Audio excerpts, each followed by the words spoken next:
Bonjour à toutes et à tous, bienvenue sur ma chaîne, je m'appelle Diana. Pour ceux qui ne savent pas, j'ai déjà une chaîne YouTube en couple depuis plusieurs années, 3 ans je crois. Ça c'est ma chaîne personnelle, lui j'ai envie de reprendre petit à petit avec un nouveau concept de vidéo qui j'espère vous plaira. J'espère pour vous, et moi je suis assez attirée par les sujets de faits divers. Et du coup j'avais envie de partir là-dessus, de vous raconter un peu à ma manière les histoires qui m'ont le plus touchée. Comme vous l'avez vu dans le titre, aujourd'hui on va parler de l'affaire de Victoria Klinkby qui est décédée d'hypothermie en 2000 à l'âge de 8 ans des suites de maltraitance et des coups de sa tante Marie-Thérèse Kouao et de son conjoint Karl Manning. Mais ce qui rend l'affaire encore plus tragique, c'est que cette petite a été clairement abandonnée par les services sociaux et par l'ensemble des personnes qui l'ont côtoyée tout au long de cette courte vie. Alors je vais vous présenter les personnages principaux de cette histoire, en tout cas les personnages les clés. La première c'est la petite Victoria Klinkby, bien entendu, qui est née en Côte d'Ivoire le 2 novembre 1991. Sa tante Marie-Thérèse Kouao,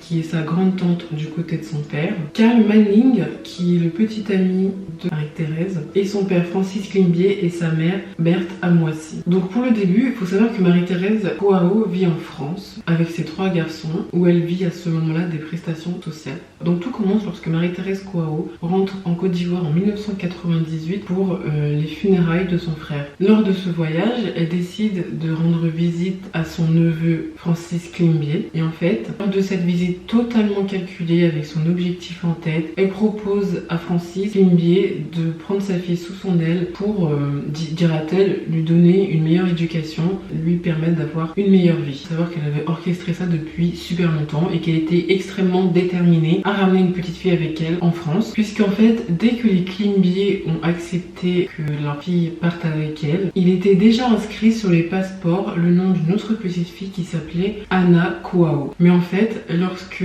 Marie-Thérèse a proposé à la famille d'Anna, ces derniers en fait à la dernière minute ils ont refusé. C'est pourquoi elle est partie s'adresser à son neveu et qu'elle n'a même pas pris la peine en fait de changer le nom sur les passeports. Donc de ce fait elle a obligé la petite Victoria à s'appeler Anna et elle n'a jamais parlé de ça aux parents de Victoria. Donc ce qui prouve déjà le vice qu'il y avait derrière cette proposition qui paraît quand même de premier abord être quand même une bonne intention. Donc voilà, une fois que les parents de Victoria ont accepté, elles arrivent en fait toutes les deux à Paris en novembre 1998. Je précise à chaque fois les dates parce que c'est extrêmement important pour que vous voyez que tout ça était extrêmement court. Comme j'ai dit, elles arrivent sur Paris en novembre 1998 et c'est à peu près là que les autorités ont estimé que les abus ont commencé. Et pendant l'enquête, en fait, cet aspect aurait été très difficile à justement à estimer. Donc avec plusieurs éléments, ils ont réussi quand même à estimer que c'est à peu près à ce moment-là que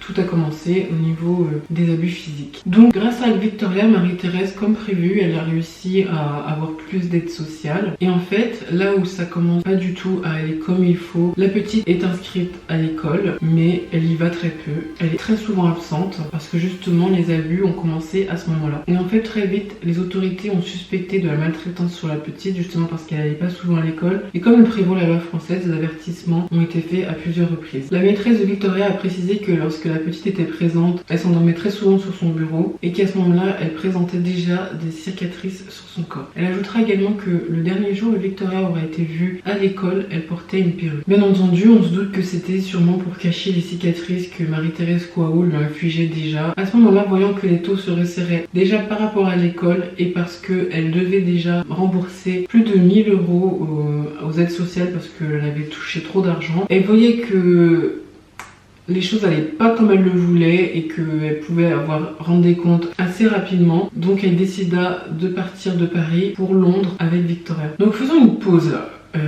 Respirons un peu, imaginez déjà les troubles psychologiques que la petite a pu déjà avoir à ce moment-là, en très peu de temps. Elle quitte du jour au lendemain sa famille, ses amis, sa vie. Du jour au lendemain, je doute qu'on lui a demandé son avis. Elle commence à subir des violences et du jour au lendemain encore, elle doit quitter la France. Autant vous dire que là dans sa tête, ça doit déjà pas du tout aller comme il faut. Et vous voyez déjà à ce moment-là, les autorités françaises, ou en tout cas les professeurs qui l'ont côtoyée, qui aurait très bien pu tout arrêter de manière assez rapidement. Étant très familière avec les histoires de faits divers, j'ai souvent entendu que quand il y avait des soupçons de ce type, des cicatrices, souvent l'enfant était retiré assez rapidement aux parents. Donc là je comprends pas trop que ça ne s'est pas fait. Donc elle déménage en Grande-Bretagne le 24 avril 1991. Elles vivent d'abord dans une maison d'hôte et assez rapidement en fait elles déménageront dans un quartier londonien de Brent. Malheureusement je vais pas pouvoir expliquer en détail toutes les personnes qui ont pu croiser la petite Kimberly et Marie-Thérèse Kouao tellement ils sont nombreux, mais je vais essayer d'expliquer en tout cas les personnages principaux et le plus clairement possible le fil des événements. Comprenez-le bien, il y a eu un nombre incalculable de personnes qui ont croisé cette petite. Je l'ai déjà dit mais je le répète parce que c'est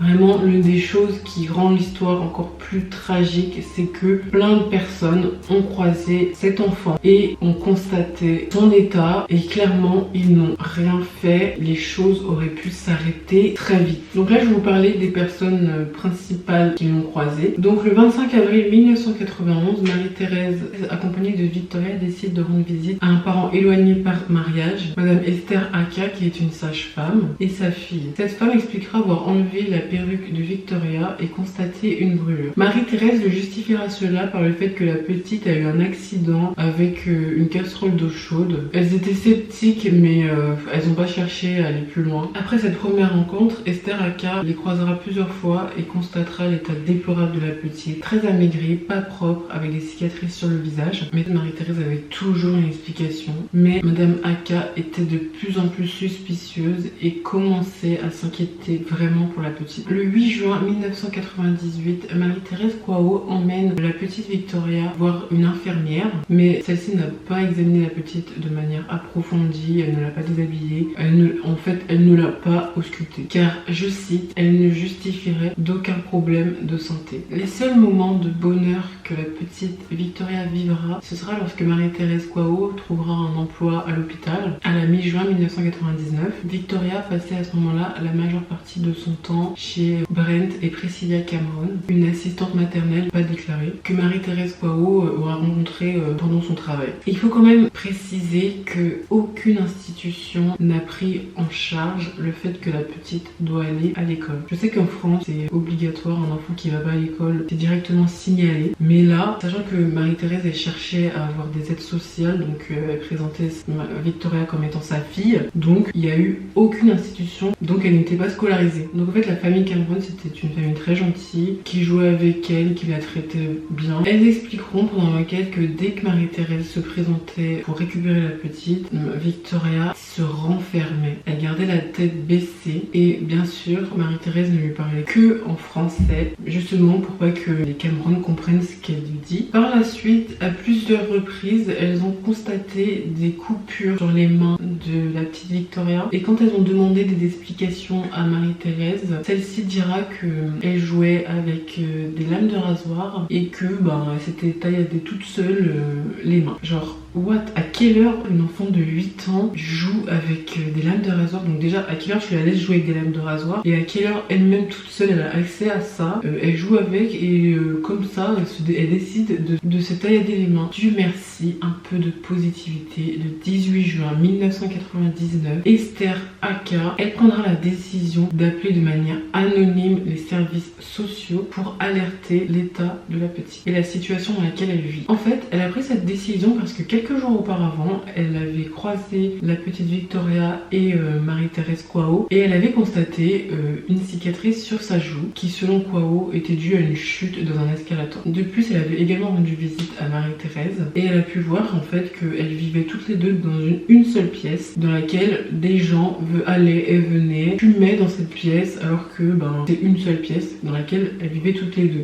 Donc clairement, c'est pas du tout un environnement adapté pour une enfant. Donc tout ça en fait a fait en sorte qu'elle se bouge et elle a expliqué tout ce qu'elle a vu pendant cet appel en précisant très bien que c'était extrêmement urgent. L'officier de service Samantha Hunt qui a reçu l'appel a envoyé le rapport aux services sociaux le même jour, mais entendez bien, personne n'a recueilli l'affaire. C'est-à-dire qu'une personne appelle pour expliquer la maltraitance qu'un enfant est en train de subir, mais quand ce rapport est envoyé, personne ne le recueille. Mais encore une fois, merci Madame Esther Aka, car quelques jours plus tard, elle rappelle pour savoir justement si quelque chose a été fait. Au moment du procès, Madame Esther Aka précisera que la personne au téléphone lui a répondu, je cite, probablement les services sociaux avaient fait quelque chose. Pause. C'est quoi ce genre de réponse? Genre tu peux pas appeler ou chercher pour savoir si le rapport a été recueilli, pour savoir si t'as pas eu une notification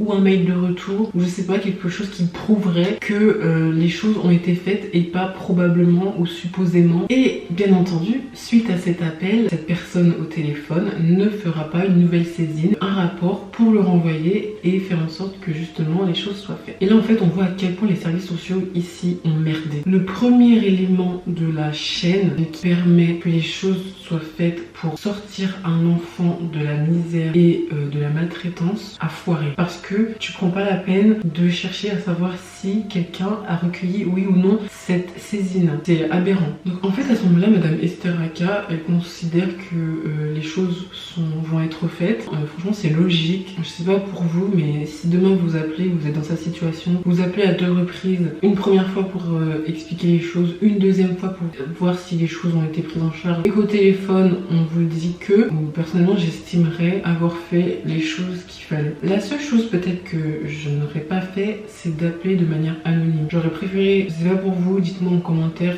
ce que vous auriez fait. En tout cas moi je pense que je serais allée sur place pour expliquer de manière plus insistante, parce que c'est vrai qu'en étant face à face, on arrive mieux à exprimer la détresse ou l'urgence ou vraiment sa colère par rapport à la situation. C'est plus facile en face à face. Donc sachez qu'entre le 26 avril et le début juillet 1999, Madame Kouao se présentait aux services sociaux 18 fois pour avoir un logement social. Il aura été prouvé que Victoria était présente à 10 reprises. Mais entendez bien, les services sociaux ont noté l'apparence négligée de Victoria, mais ils ont supposé que l'apparence de Victoria était une tentative délibérée de persuader les autorités de distribuer de l'argent.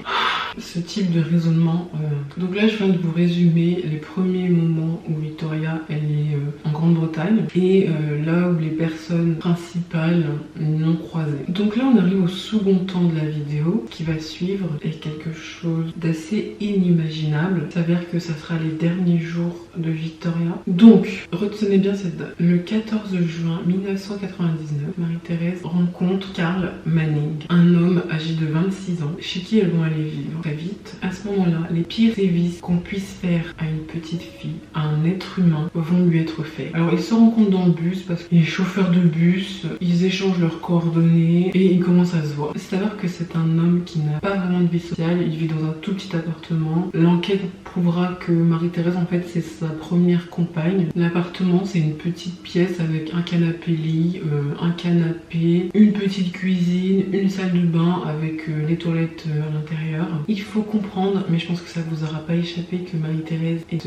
manipulatrice et donc Carl Manning est le pigeon idéal. Mais tout comme elle en fait il s'avère qu'il est extrêmement malsain. Donc en fait ils vont commencer une relation dans ces conditions pas du tout adaptées pour une vie à 3, et en fait très vite Victoria sera pour Manning un problème. Vous savez en fait c'est le genre de mec qui lorsqu'il rencontre une femme qui a un enfant, il croit que l'enfant d'autrui c'est sa concurrence. Mais là en fait le problème c'est que Victoria c'est pas la fille de Marie-Thérèse et en plus elle la maltraite. Donc en fait le champ est complètement libre pour Carl Manning. Si pour lui cette petite c'est un problème, et si en fait la femme avec qui il vit elle s'en fout complètement de cet enfant et qu'elle la maltraite, donc en fait il va pas se gêner, ce qui fait que clairement la suite est inévitable. Donc suite à sa rencontre avec Carl Manning, Marie-Thérèse, la seule chose qu'elle trouvera à faire en fait c'est d'abandonner la petite chez Brent et Priscilla Cameron. Souvenez-vous, l'assistante maternelle pas déclarée. Le 13 juillet 1999, Kouao a emmené Victoria chez elle et leur a demandé de s'en occuper pour toute la vie carrément, tant qu'à faire. Donc en fait Cameron elle accepte, elle dira que oui pour juste cette nuit-là, mais que demain matin en fait faudra trouver une autre solution. La raison en fait que Marie-Thérèse donnera à Cameron, c'est je te la donne parce que Carl Manning ne l'aime pas, n'en veut pas. Cameron, son fils et sa fille sont choqués de l'apparence de la petite Victoria. Elles diront qu'elle avait de graves cicatrices, certaines anciennes et d'autres très récentes. Et ça s'arrête pas là parce qu'elles diront qu'elle avait une énorme brûlure sur la joue et un morceau de peau lâche suspendu à sa paupière droite, qui selon Quao s'était auto-infligé. Lors du procès, Carl Manning dira qu'il avait frappé la petite à cause de son incontinence, en commençant par des gifles, en progressant vers l'utilisation de son poing. Cameron ajoutera que malgré tout cela, la petite restait extrêmement souriante. À 11h le lendemain, la fille de Cameron a amené Victoria à l'hôpital. Bon, déjà je trouve ça limite d'attendre le lendemain pour aller à l'hôpital. Donc premier passage à l'hôpital, les infirmières mettront plus de 2 heures à examiner de la tête aux pieds l'ensemble des cicatrices de Victoria tellement elle en avait. Et après cet examen, la pédiatre était fortement soupçonneuse. C'est pourquoi elle a fait en sorte que la petite soit intégrée au service de l'hôpital. À ce moment-là, encore une fois, les choses auraient pu prendre fin totalement. La petite elle aurait pu être en sécurité parce que il est dit que les médecins ont alerté la police et les services sociaux qui ont placé Victoria sous protection policière avec une ordonnance de protection de 72 heures qui l'empêchait justement de quitter l'hôpital. Et là, c'est encore quelque chose de vraiment incroyable. Vraiment, ça montre les défaillances du système à ce moment-là. Lorsque les médecins ont interrogé Marie-Thérèse Quao, celle-ci a déclaré que la petite Victoria avait la gale. Une fois qu'elle a dit ça, on peut se dire les médecins ils sont assez perfectionnés pour savoir quels sont les symptômes de la gale, à quoi ça correspond, faire des tests pour savoir si oui ou non une personne a la gale ou pas. Elle ajoutera également que en plus de la gale, les blessures, elles se les étaient auto-infligées. Malgré tout, de nombreux infirmières et médecins soupçonnaient toujours que les blessures n'étaient pas accidentelles, mais il est dit que cependant le pédiatre consultant est nommé médecin de la protection de l'enfance de l'hôpital, donc celui qui est responsable à diagnostiquer la gale. Et apparemment, il a décidé que c'était le grattage qui avait causé les blessures. Je vous remets la photo et dites-moi en commentaire ce que vous en pensez vraiment. Quand vous voyez ça, même si vous n'êtes pas médecin, quelle analyse vous faites?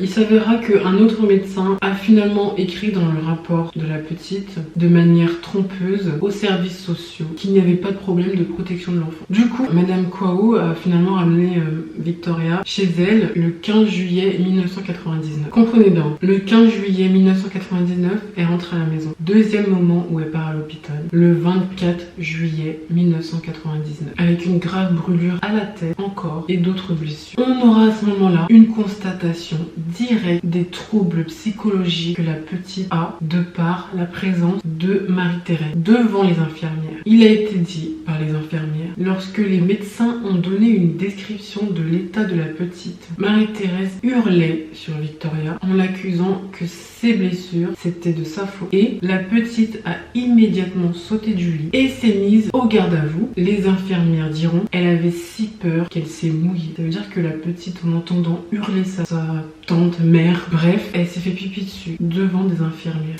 Ça prouve quand même qu'il y a quelque chose qui ne va pas là. La médecin a estimé que Victoria était maltraitée, mais elle a tout de même écrit à libérer, qui veut dire elle est en possibilité de rentrer chez elle. Il s'est passé quelques mois avant que la petite Victoria soit déclarée décédée. Pendant cette période que je vais essayer de vous expliquer, Madame Arthur Warrier, je sais pas comment ça se prononce, cette jeune femme à l'époque est la dernière personne qui sera en charge du dossier de Victoria de manière directe. Elle s'est rendue au domicile de Marie-Thérèse Quao et de Carl Manning le 16 août 1999.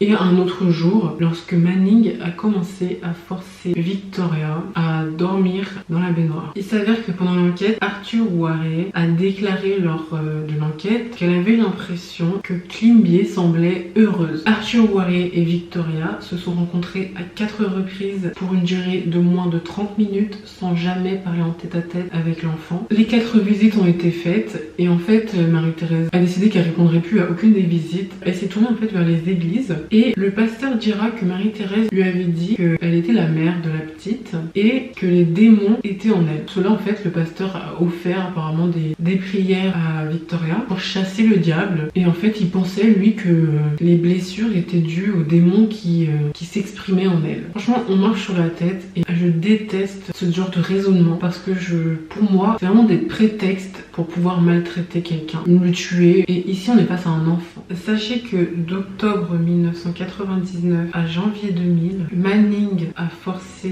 Victoria à dormir dans un sac poubelle rattaché à ses poignets dans la baignoire, dans ses propres excréments, et pour manger, elle devait mettre la tête la première par terre. Lors d'un entretien ultérieur avec la police, Manning dira qu'il a fait ça parce que Victoria se faisait pipi dessus la nuit. Entre décembre 1999 et janvier 2000, Arthur Waré a effectué 3 visites à l'appartement de Marie-Thérèse et Manning, mais elle n'a reçu aucune réponse. Elle a spéculé à son superviseur qu'ils étaient retournés en France, sans aucune preuve. Le 18 février 2000, les services sociaux ont écrit à Madame Kwao pour lui dire que si elle ne se manifestait pas, le dossier de Victoria serait classé. Une semaine plus tard, donc le 25 février 2000, ils ont classé l'affaire, c'est-à-dire le jour du décès de la petite Victoria. Parce que le 24 février 2000, Victoria Climbié est emmenée semi-consciente et souffrante d'hypothermie, de défaillance d'organes multiples et de malnutrition au service des urgences. Victoria est décédée le lendemain à 15h15 heure locale. Le pathologiste qui a examiné son corps a relevé 128 blessures distinctes sur son corps. Pendant l'enquête, Manning admettra l'avoir frappé au-dessus de la tête avec une chaîne de vélo, également été régulièrement battue avec des armes, notamment des boucles de ceinture, un marteau et du fil. Le sang de Victoria a été trouvé dans le couloir, la chambre à coucher et la salle de bain de l'appartement exigu où vivaient les trois à Tottenham. Dans son journal, Manning décrit Victoria comme Satan. Il dira aussi que peu importe à quel point il la frappait, elle n'a pas pleuré ni montré qu'elle était blessée. Dans le rapport du médecin légiste, il leur a été indiqué que Victoria était brûlée avec des cigarettes, attachée pendant des périodes de plus de 24 heures dans un sac poubelle. Au cours de sa vie en Grande-Bretagne, Victoria était connue de 4 autorités locales, 4 services sociaux et 3 services de logement, 2 équipes de police de protection de l'enfance, 2 hôpitaux et quelques églises locales. Elle a été enterrée à Grand Bassam, près de sa ville natale. Marie-Thérèse a nié toutes les accusations et Manning a plaidé coupable. Le 21 janvier 2001, tous deux ont été reconnus coupables et condamnés à la réclusion à perpétuité. Il aurait été dit aussi que la race avait peut-être joué un rôle en fait. Moi en commentaire ce que vous en pensez. Personnellement je pense qu'il y a un lien. Arthur Waré, donc qui est afro-caribéenne, a admis en fait que ses hypothèses sur les familles afro-caribéennes avaient influencé son jugement. Elle a dit en fait qu'elle supposait que la timidité de Victoria en fait en présence de Marie-Thérèse et de Carl Manning ne pouvait pas être de la peur mais de l'afro-caribéenne culture, du respect envers les parents, envers ses parents. Donc quand elle dit ça, moi je pars du principe que si tu as décidé en fait de t'investir dans la protection de l'enfant, pourquoi tu aurais des jugements différents quand c'est un enfant noir que quand c'est un enfant blanc. Du coup j'espère que la vidéo vous aura intéressé, ça vous ouvre un peu les yeux sur ce que peuvent vivre certains enfants. Dites-moi aussi si vous voulez que je vous parle d'autres affaires comme celle-là. En attendant, portez-vous bien et prenez soin de vous.